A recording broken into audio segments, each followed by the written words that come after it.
desert, to my heart's content. Mining, mountain climbing, I begin my ascent. Place a fortune table, the easy part is through. Cause the forest is the only place I want to go to. They see me digging, they see me chopping, they see me building, with no sign of stopping. But there's one thing that's not understood, my insatiable need for more burnt wood. Burnt wood. Burnt wood. I need more. Burnt wood. Burnt wood. Burnt wood. Seriously, this stuff is in short supply. The material that I desire is the one where you must look higher. You won't find it underground. The forest is where it's found. Burnt wood. They see me digging, they see me chopping, they see me building with no sign of stopping.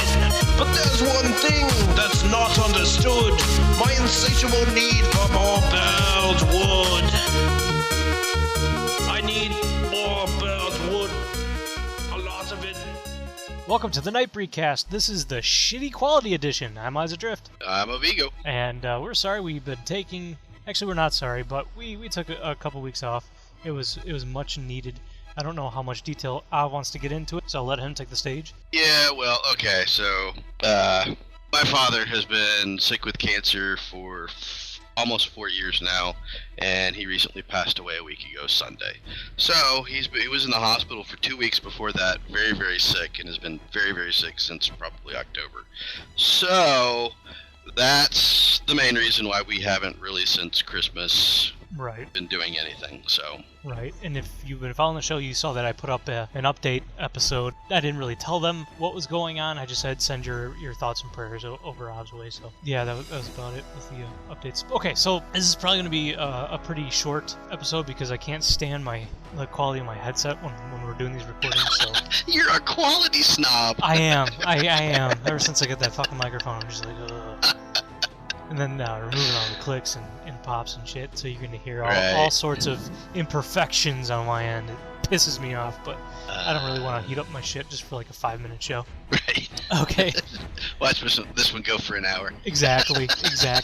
Now, the outline that we have is a bit old. Do we even have an outline? We got 2 things. So we'll be... episode 13, okay. Yeah. So, okay. Things in EverQuest Next Landmark Alpha that make us grumpy pants. The trees need a specific hitbox contact in order to start chopping. Now, I don't know if they fixed that recently. I haven't really been able to hop into the game. I've been a horrible alpha tester. Right, yeah, I haven't been able to hop in game either. I've been busy with other stuff, so. Right, I mean, yours is understandable. Mine's inexcusable. You've been busy with baby shit. Yeah, baby shit. Which, by the way, I gotta do more stuff tomorrow. That's why the cast is so late tonight. We were gonna do it earlier. That's okay. I gotta redo the water cooling system in my computer tomorrow, so. Oh, that's gonna be gross. But good luck on that. No, we registered for shit, so, we got one place down. We got like 2 more to check out tomorrow, plus a couple of other things, and maybe even buy a stroller tomorrow, because actually we are registering at Bye Bye Baby, and not, like everyone who's listening fucking cares. But anyway, right. What's really cool about them is they will price match Amazon. Oh, that's cool. Yeah, and no one will do that because it's got to be brick and mortar store. Right. But I mean, times are changing. You got to get with it. All right. So yeah, trees need you need to hit a specific hitbox to chop down trees. So you could be standing. I have to run around trees a couple times just to find it. It pisses me off. It's worse on big trees, like I said, as you have to run around. Right. And find the smaller trees, it doesn't really happen on. Right. Yeah. But then when you get to the not the big trees, but the medium-sized ones. Yeah. Yeah. Sometimes you have to run around them to find that hitbox, and virtually, and I don't know whether it was by design, but one of the things that I think you said you discovered was one of the higher-end axes could actually chop down the really, really big trees. Yeah. Yeah. And I'm wondering if it's because the higher level have a larger radius, and maybe that hitbox can't hit it with those lower-end axes because of that radius. Maybe, I don't know. Unless we never hit the sweet spots, because I try with a copper axe or a stone axe or whatever. I actually got a hit once. Uh-huh. And couldn't ever get it again. So maybe it was one of those really big trees. above Yeah, our so ground, I don't know. Yeah, it's like you got to try and find the G spot, the infamous G spot on the tree. The infamous G spot, the mythical G spot. Right. Let's see. When loading terrain, you hop a lot. So it makes like when you're running across, when you put on a couple of those rings of speed or bangles of speed, whatever, and you're just running around with your grappling hook. You hop a lot as it's loading, and it's hard to like run around. So that's kind of a downer. But Right. sliding down the mountain when you're trying to harvest minerals. I don't know if you have this issue, but I'm always sliding down the mountain. I see a nice little spot of tungsten. I'm like, sweet, I'm gonna go in there, hit the tungsten, hit the gold that's behind that, and I gotta keep walking up the mountain because it keeps sliding. Right, I have that issue too, and it's a little strange because it seems to happen around resources. Like if I'm someplace that I don't need to harvest, I don't slide. Right. But as soon as I get close to an area that needs to be I can harvest, then I start sliding. The other thing that I've noticed that's a little strange, and I'm hoping they fixed it, is with the grappling hooks too. Yes. Sometimes around resources, I get the red reticle and you can't use it. Huh. So... Well, my beef with the grappling hooks is they actually need to go where your mouse is pointed. Like if you're falling and you shoot your grappling hook, sometimes you'll fall before it hits where it needs to go, and it goes behind you and hits the mountain behind you. And but I've had it basically where it won't even work. Oh wow! And then if it does, what happens is I can't harvest.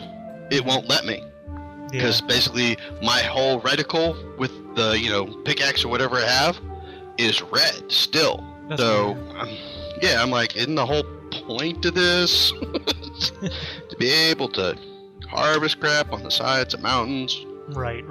We need multiple camera views or toggles for harvesting. I know that you can scroll in and out, but when you scroll all the way in, like if you're already pointing down and your character's already looking down, if you scroll all the way in, you're automatically level at centers.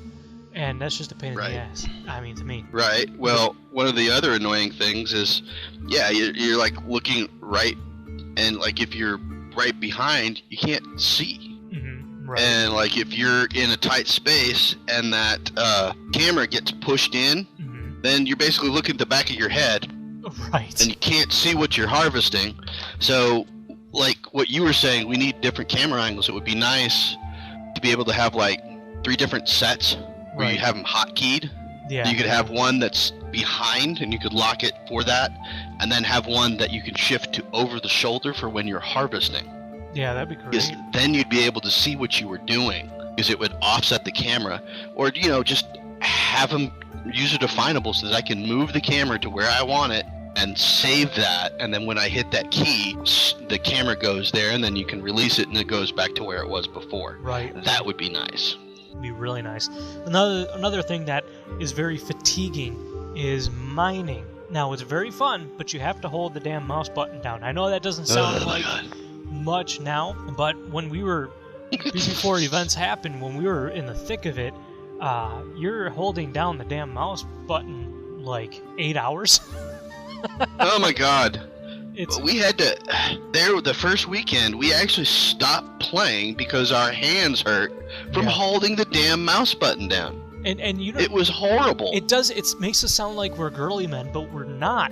And you try holding down a fucking mouse button for 6-7 hours. Do it. Right. I'm a programmer. I type all day. I couldn't do it. Like, this is crazy. I talk all day. I mean, after a while, just holding that mouse button down. Right. It was nuts. And, you can get special mice that'll do that for you, but I don't think you should have to. Right. We were supposed to get a toggle button. Right, and it's never happened. Not yet. But then again, we haven't been in the game for about a week, so... Yeah, well, it could have happened, and we just don't know, and everybody go, morons! Right, so... If you log in! Exactly. If any of our... We will write an addendum. Let's see. Okay, so some information that popped out is you'll have to rent a market stall with virtual coin or Sony Cash, your choice. Once you have the marketing stall space, you can sell just about anything via that interface. We're very interested to hear an explanation of it or whatever. Right, a little more detail Yes. on exactly what they mean. Right. Because I know your beef is you want to play the game, you don't want to stand there. Right. I think with renting the stalls, hopefully that'll come with an NPC to where you don't have to stand there, because it's a game where Right, but if it's like the EverQuest marketplace, Mhm. then you have to stand there. Ooh. Right. I mean, like in EverQuest, I had 2 accounts, and so I would have one of my characters from my other account give them all the crap and set them up to sell shit, and then exchange money back and forth between my accounts Right. by trading between my characters. Now, a lot of Asian MMOs, you basically go into this merchant mode, Yeah. and you can sell while you're offline and then log out, and that's cool. But there are real issues with that type of selling, because there are peak times when people are actually buying and more people are on. Right. And I want to, like I've said, I want to play a game. I don't want to stand there and sell crap to people. Right. It's not fun to me. So I'm hoping and praying that it's a market stall with an NPC. Maybe it looks like you. I don't know. It says it's you, but you're off running around doing something. Right. That would be nice. Right. Yeah. What they did say about it, though, is the in-game economy is robust but personal. Everything is centered around players finding each other and socializing to make trades, purchases. Items we expect to see traded, sold include resources, crafted items, and templates. Of course, Right. they have secure trade, so you can trade one-on-one. There are also market stalls at the hub. These stalls can be rented, as I said. Templates can be traded one-on-one, but cannot be sold in the market stalls for virtual coin. They can, however, be advertised at market stalls if they are accepted on Player Studio. So, Right. Yeah, there's the whole Player Studio thing that they're going to flesh that out and. Which makes sense, because those are the things that will be sold for real cash Right, cash. in the player studio. Right. Yeah, Right. they did say that you will be making real money and they will cut you a real check every quarter. Right. Quarterly. Yep. And Dave said the checks are so real that they take taxes out on it. So, Woo! so there's that. Yeah. Let's see. There's really nothing other than I feel bad for. Okay, so the music you heard on the intro is from Jordan Neff, and I feel bad for attaching his song to such a shitty quality, short ass show. But what are you gonna do? I wanted to get it out there, and we're really fucking late on it, over a month, and I wanted to put this. Yeah. So sorry, apologies to Jordan Neff. His YouTube channel will be linked in the description. The song is called "Burled Wood."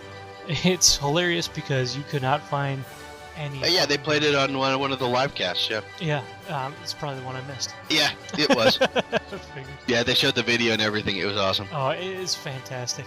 It is fantastic. It's great. Yeah, I want to go through some updates. They added new biomes to 12 more Islands. Islands. Thank you. Yes, it looks like they added some things here. Health regeneration, mana regeneration, stamina regeneration, light radius, treasure find.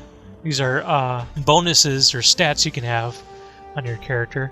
Harvesting damage, harvesting speed, harvesting size, reach, harvest bonus, discovery, resource rating, quality bonus, run speed, jump bonus. Oh, cool. That's right, they're going to add double jumping later on, I think. Oh, right. Yeah. Grapple range, grapple speed, grapple cooldown, grapple range speed, armor, combat damage, and combat critical. Right. But yeah, it's the game is fun as hell. We're sorry that we haven't been in there all that much, but they did add tundra and old growth forest as the biomes. Right. And to avoid having to do a clean wipe on the existing islands, they rolled out the 12 new ones, so that's why they did that. And they finally were able to make all the islands alphabetical, so you don't have to search through. Nice. So Woohoo! that's in. Yeah, thank you. Woo! I think that's about it. As far as Well, you have anything? yeah, I'm looking at the latest EverQuest Next updates.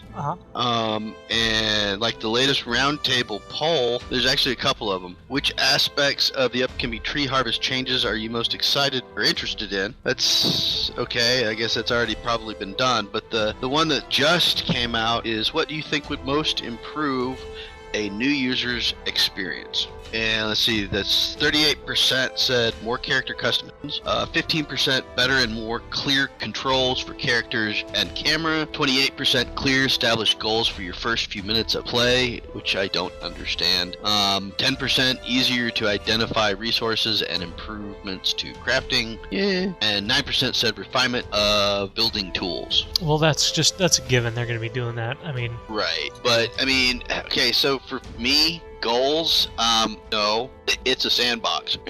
So I don't want goals. You know, you want to harvest. You know, if you want to build, then you have to harvest. You want to explore, all you have to do is run around. You know, I think a lot of people are kind of stuck in WoW mode somewhat. Yeah. Or character customization options. It's like 38%.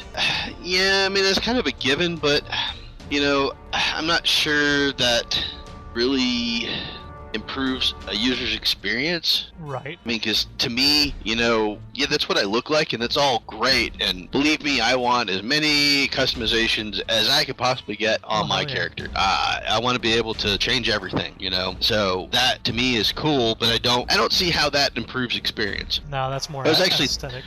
Right.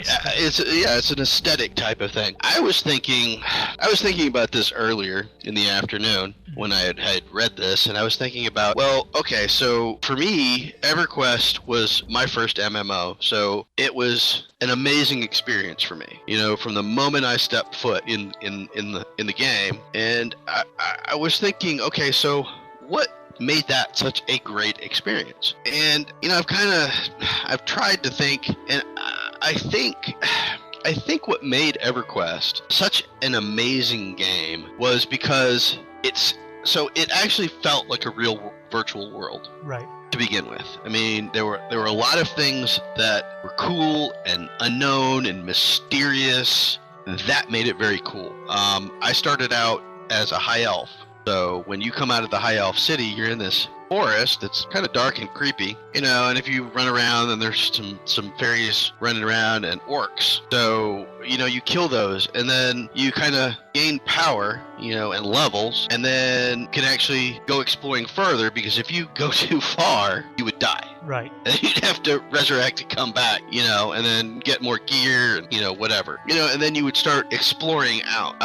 And I think, to me, what really improves the player experience is not really knowing what to expect. Because, you know, you'd never played a game like that before. Right. The only games we'd ever played were like first, you know, like single player type things. Right, but then you had all these other people running around. But I think that was that mystery, that unknown. It was like, I don't know whether I'm going to win against this orc. You know, I don't know what's going to happen.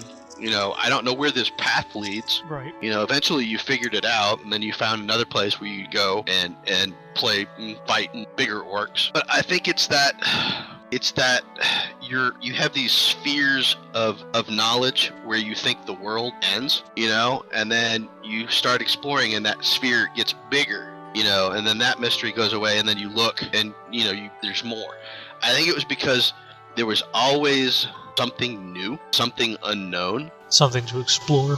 something to explore. And I think those types of things, if they can capture that in a game, you know, Landmark's going to be a lot different than EverQuest Next, Yes. but they're still going to have combat eventually in Landmark. Yep. And I think a lot of it is that unknown is, you know, I've never fought this creature, but I think one of the things that's really going to help EverQuest is hopefully those creatures will adapt to players' fighting styles. So it should always almost be an unknown. So I don't know. I mean, It will be a I treat. think I think so too. But I think the fact that the world is always going to be changing is seriously going to help that feel. Oh, yeah. Because, you know, orcs may be in one place one day, the next day you go, they could be gone because they've pulled up camp and gone somewhere else. Yep. So Like my first MMO was Star Wars Galaxies. Right. And I was running around. I didn't know what the hell I was doing. It's my very first MMO. I'm like, oh, this is interesting. It's cool. Oh, I can pull the camera back out. Cool. Oh, hey, a frog. Sweet. And it kicked my ass.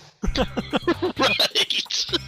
I was outside of Tatooine, and I still hear that that music when you first load in. And I heard it on a YouTube video the other day, and it made me have all these nostalgic memories and Right. feels that came up. So Right. it's you definitely have to make it a memorable experience, and make it a good memorable experience, not a bad one. But, Right, and I think the things that make it good, memorable experiences is by making the interface and the UI easy to deal with. Right. If you can easily interact with the world and not have to... the things that frustrate me most about games is when I get in there and I have no idea how to fight, to do this, to do that, how do I talk to people? That's frustrating. Right. What pisses me off is when we played that, what was it, Age of Kung Fu or Wu Fu or whatever the hell it was? Wushu? Wushu, thank you. They had that, and other Asian MMOs have so many tutorials and shit Oh, you have God. to read. And, it's great and fine. Here's the encyclopedia of how to play Age of Wushu. Yeah. Yes, and It was a big turnoff, it really was. It takes you like 3 hours to go through all this shit, and then you Right. don't even remember any of it, so... Right. That lasted a whole, 2 days? Yeah, something like that. I mean, it was a cool game, Right. but it was overly complicated. Yes, and it didn't need to be. No. It really did not need to be.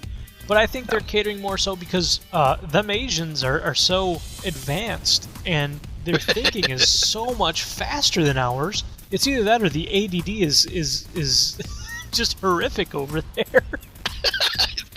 I don't know. I think that's about it. If you have a PlayStation 4 and you're looking for a friend, add Eyes Adrift VA, EYESADRIFT VA. We're gearing up for The Division, which Amazon says it comes out in December, so we'll see. Right. Ubisoft says it's gonna come out when we're done. Right. So- right. Or you could add a Vigo. Yep. OAVVIGO. Add us. Right. Much easier to remember than his. Well, it's just Eyes Adrift with a VA on it. Right. But anyway, yeah, I mean, right now there aren't that many games off the PS4, but we're enjoying it. I just beat Assassin's Creed 4. I took my time on it. Oh yeah, you finally beat it. I still haven't finished it. Yeah, it's nice. It wraps up the story very well, and yeah, of course they're gonna make a number 5. I mean, come on. Right. Yeah. Well, I mean, I have that, and I have Thief, and I haven't Yeah. finished the other one yet. But that's me. I play games and I get bored, and then I go on to something else before I finish Yep. it. I still have to continue playing Killzone. Oh yeah, I have that too. I haven't played that. Yeah, I got that Injustice, Gods Among Us. It's like a Mortal Kombat style game, and Is it any good? it's pretty good. The story's neat. It's short. I beat it in a couple hours. Oh yeah. Yeah, but I guess you can play online and play each other online. So Oh, that's kind of cool. I think it's on sale. I think it's $25 now. Huh. Yeah, I think I saw that. It got cheaper. Yeah. And I was like, is it cheaper because it sucks? Well, they're doing those weekly sales, I guess. But Yeah, no. Yeah. Which is cool. I like the fact that they do the weekly instead of the monthly now. right, yeah, it's nice. It keeps you logged in. For Right. sure. Dead Nation just came out for the PlayStation Plus for PlayStation 4 for free. I was dabbing into that, and we need to get a game going right after this. So if you feel up. Right. Oh, did you happen to get Nazi Army Sniper Elite 2? Oh, on Steam? Yeah, I sure did. I did too. Awesome. Did you get it on sale? Yes, I did. Oh, beautiful. Yeah. Me too. Yeah. It's interesting. It'll be scary. Right. Them Nazis. They're scary. Yeah. Nazis. Damn Nazis. Nazis. Okay, well, that's it for the show. Now we're just gonna ramble. So, Right. we'll This is our rambling time. right. And I'm Ramble, getting tired because you can tell because my nose is stuffing up and I drank a little too much. So, we'll be back normal time, right? Huh? What's normal time? Well, normal is we try to record Wednesday nights right after their live stream. Hey, I don't know about that. Okay. I think maybe Thursday nights might be better. Okay. Thursday nights. And Unless you have a problem with that. nope. Thursday's good. Alrighty. All right, so yeah, we'll record Thursday nights. The shows will come out on Fridays from now on. Thanks for Great. sticking around. Thanks for being patient. We appreciate it. And if you weren't patient and you unsubscribed, then you are an asshole. And if you try to be my friend on PlayStation Network, I will accept. Like, that's a big threat. Yeah, they're all going. And I give a shit. Why? Exactly. So you should be playing EverQuest next. But yeah, well, when EverQuest next comes out, oh my god, you won't see me on PlayStation. Right. Yeah. When that comes out, yeah. Yep. It will be interesting. Yeah. And Alpha's fun. Sleep might become a thing of the past. Right. That's $500 down the toilet. But Is your wife in the room? yeah. I don't know what. Yeah, she's looking at me. Giving you the evil eye. What are you doing? She's burrowed in blankets. She's got a blanket on her face. She's nesting. She is nesting. It's too bright down here. I'll change that in a minute. So yeah, okay, well, alright. Before we get off track, bye! Bye! The forest is the only place I want to go to. They see me digging, they see me chopping, they see me building, with no sign of stopping. But there's one thing that's not understood, my insatiable need for more bird wood. Bird wood. Bird wood. I need more. Bird wood. Bird wood. Bird wood. Seriously, this stuff is in short supply. The material that I desire is the one where you must look higher. You won't find it underground. The forest is where it's found. Bird wood. They see me digging, they see me chopping, they see me building with no sign of stopping. But there's one thing that's not understood, my insatiable need for more bird wood.